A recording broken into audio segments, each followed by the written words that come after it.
We warned the Royal Air Force as far back as 2010, but they didn't listen, and now it looks like they are in real trouble. Welcome back, my name is Tim Davies, and today we should be very concerned because the Royal Air Force is hemorrhaging people and it just cannot get anyone back in. Let's look at a few pictures then. As we know, the UK leading in a more dangerous world. Increased defence spending 2.5% of GDP by 2030 is what Rishi Sunak, our Prime Minister, is promising if the Conservatives win the election. Now, Labour have not promised this. I'm not overly convinced that the UK should be leading in a more dangerous world. Does that mean that the UK is the most dangerous? But what we should be looking at more, though, is that the Royal Air Force is looking for Hawk T2 qualified flying instructors. That's what the QFI means then, to return to service. And that's what I did for a long time. And as you can see here, the film's playing in the background. That's a Hawk T2 back seat that I taught on for about a decade, guys. We're not going to string this out. And when we get too annoyed, we're going to look at a black man who's just discovered Labradors. So the offer pretty much says then the successful applicant's primary role will be to train student pilots in either advanced flying training, AFT, which is done on 25 Squadron now at Valley, or tactical weapons delivered on 4 Squadron. I was a tactical weapons flight commander and standards officer, well, lead standards officer. So you need previous military fast jet background, tick, previous fast jet pairs lead. I was a pairs and fours on Tornado, desirable. Flown military fast jets within the last 5 years, I'm 5.5 out, and to have been a Hawk QFI, which I am. Entry up to the age 57, I'm 50 this year, and reservist commitment may also be considered. Now, I will put an application in for this, not because I necessarily want to do it, but I want to see what terms the Royal Air Force is coming out with. There's a reason for that, guys, and it's actually more significant than we realise. Let me bring up another poster for you. That's right, this poster looks quite similar, doesn't it? But it's actually for a Texan T6 instructor. So these aircraft live across the other side of the airfield, and of course they're the aircraft we go onto before people go onto the Hawk. Now, the reason the Air Force hasn't actually got the right instructors to do this then is because the offer from the Royal Air Force is too poor. Now, we were saying this back in 2010 when the privatisation of military flying training its entirety was coming online. Of course, we know the Hawk's got some issues with the engine especially. We know the squadrons are a lot smaller now, but we're going to have a look at some other things quickly and try and work out not only why they haven't got instructors for these airplanes, but why people are leaving this service. And we're going to start with this then that I've talked about before. Confidence in RAF Chief and his leadership team hits rock bottom, survey reveals. This is from June last year. The figures will be a blow for Air Chief Marshal Sir Mike Wigson, who's now left. Now, remember Sir Mike Wigson, of course, and I flew with Mike for a long time. I really like the guy. But as a boss of an Air Force, I think he really let the whole side down. But, of course, he said that he wanted the service. He pushed the DEI. I want 40% of the service to be women and 20% of the service to be minorities by 2030. That was his big thing. And of course, as we know, if you prioritize diversity, then in doing so, you sacrifice meritocracy, and fast jet pilots especially just want the best to get to the top. The figures will be a blow for Air Chief Marshal Sir Mike Wigson, who is a step down as Chief of Air Staff on Friday, with his career likely to be remembered by a disastrous recruitment drive to improve diversity at disadvantaged white men.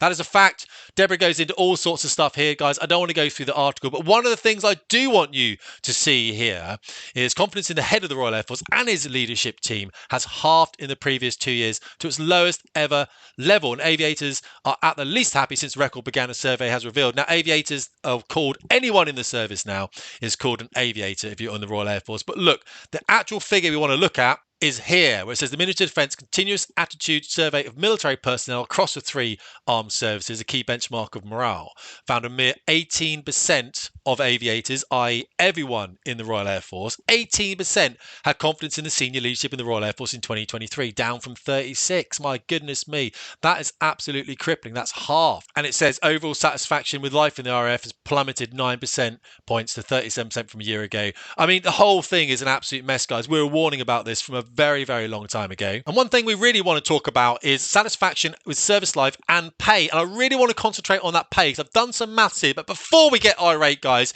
let's have a watch of a video of a black dude who's just discovered golden retrievers. Hey, white people, when was you going to let us know about golden retrievers, huh? When you going to let us know about golden retrievers and how great they are, how sweet they are? Y'all don't going to let us know? These might be the sweetest dogs. So sweet, so sweet. This is Zoe, y'all. Look at her. Y'all wasn't gonna tell us? Y'all think all we want is Doberman pinchers and pit bulls? We like golden retrievers too. The Royal Air Force will always argue that the offers outside are too tempting for its pilots to stay, and I think that's absolute rubbish, and I've said it for a long time. I was in for 20 years. RAF fighter pilots offer double your money deal to join Virgin. People don't necessarily want to do that, but of course they see this as job security. They also see it as someone who just cares about their welfare and their well-being, and that isn't necessarily something that the Royal Air Force seems to be doing. The same article appears here in The Sun, and it just talks pretty much about double your money deal. And one of the things I would just say that the average fighter pilot here is earning about £50,000 per year. Now, you think about that when you start working out what the average salary in the United Kingdom is. It's about 25, something like that. But these are fighter pilots. These guys are trained, and girls, for about 5 to 6 years, something like that possibly. I'm going to bring up something in a minute that shows you how much it costs to train these people and how long it takes. How much does it cost then to train a Royal Air Force pilot? Well, for a fast jet pilot, then you're looking at about £5.3 million. For a multi-engine pilot, so these are big Hercules and everything else, about £1 million. And then for rotary, so helicopters and things, about £1 million.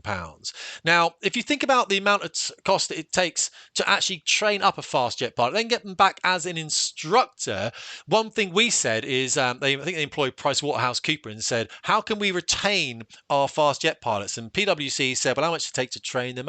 Pay them a bonus for staying an extra 5 years of £1 million. The Air Force laughed. Ministry of Defence, Treasury, never going to happen. And then, of course, they wonder why people left. Because if you've got to train another person up for £5.3 million, and there's every chance they're not going to pass the training, if you have got a guy who has passed the training, then pay him a bonus of £1 million.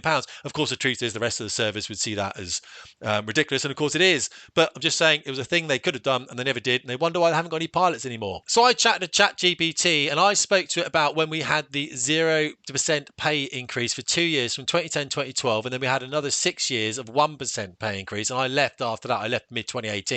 So the conversation we're just going to break down really quickly without going too much detail. I said, what year did the UK public sector get 0% pay increase, and for how many years did this continue? The UK public sector experienced a 0% pay increase, commonly referred to as a pay freeze, starting in 2010 under the Conservative government's austerity plans, as we all know. I was flying jets at Valley at the time. I remember saying, don't do this. You're hard enough for you to keep talent in the Air Force anyway at the moment. We need to do something. Don't freeze the pay of guys in the military at the moment. Just don't do it. And it did anyway. Fine. What do I care?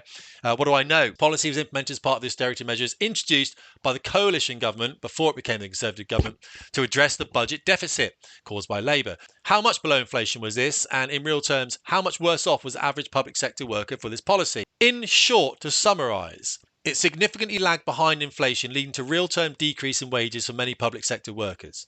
From 2010 to 2012, during the period of the pay freeze, UK inflation rates, as measured by the CPI, were notably higher than zero. In 2010, inflation was around 3.3, and in 2011, it rose to 4.5. This means that even if some workers received a flat increase of $250 with wages below $21,000, the real value of their wages decreased considerably in relation to the cost of living. Depending on the exact role and salary adjustments and factoring in cumulative impact of several years of below inflation increases, some estimates suggested that public sector workers were effectively earning between 15 and 20% less than if their wages had kept pace with inflation. The erosion of real wages represented a significant financial strain for many individuals in the public sector, especially the military. And I said, was it the same for the British military? Yes, the British military was also affected by the public sector pay freezes and caps that were implemented from 2010 onwards. Members of the armed forces experienced the same pay freeze in 2010 and 2011, followed by the 1% cap on pay rises 2012 to 2018. This meant that, similar to other public sector workers, the real-term income of military personnel decreased as their salary increases did not keep pace with inflation. So I'm going to ask that question. The impact of the military is particularly notable given the unique demands and risk associated with military service. During this period, there were discussions and concerns about the effect of such financial constraints on morale and the broader implication for recruitment and retention within the armed forces. But of course, people did fuck all about it. And now you're wondering why pilots are leaving. I said, because I looked at like a sergeant sort of pay, like senior NCO. If I was on £30,000 salary in 2010, when pay freezes were first introduced, in real terms, how much worse off would I be in 2018 if my pay increase had followed in line with inflation? My friend ChatGPT says. To determine, it goes through some math, and it takes all the historical CPI inflation rates. Someone's going to criticise this, by the way. And then it says, firstly, we calculated 30,000 salary would be in 2018. I look at it, and it did look at it, and it should be about, in 2018 from 2010, about 36,860. So the salary, it said, however, the actual pay freeze and subsequent 1% increase, salary would only have reached about 32 from 30,000. So in real terms, a senior NCO in the military, for example, would be approximately £5,000 worse off in 2018 than if the pay had kept pace with inflation over those years. So you've lost that £5,000 anyway. £5,000 goes a long way for a lot of families. £400, £450 a month. That's some big money right there. That's what you're not getting now. You're not getting that. That's 2018. What is that as a percentage? It's about 12.5%. Now, stand by, people, because it's not the end here. I said, if I rejoined the military and I wanted my pay to have increased in line with inflation since I left in 2018, what increase in pay would I need in percentage terms to receive to have not suffered from the pay decrease or the pay decrease from 2010? It goes in to do some ChatGPT maths, and it said, in order to determine the pay increase in pay you need in 2024 to compensate for the lack of real world wage growth since 2010, we must first establish the cumulative effect of inflation from 2018-2024. It does that because it's ChatGPT, and it adds up some math done it down here. To offset the lack of wage growth since 2010, including the period from 2018-24, you would need a pay increase of approximately 44% in 2024. This would compensate for both the post-2010 real wage decrease and continued inflation up to 2024, ensuring your salary keeps pace with the cumulative rate of inflation over this extended period. I said I was a level 9 squadron leader, standards officer, A2 qualified flying instructor, Central Flying School accredited on Hawk T2. I had the same thing on Hawk T1. I was a Tornado pilot for 6 years.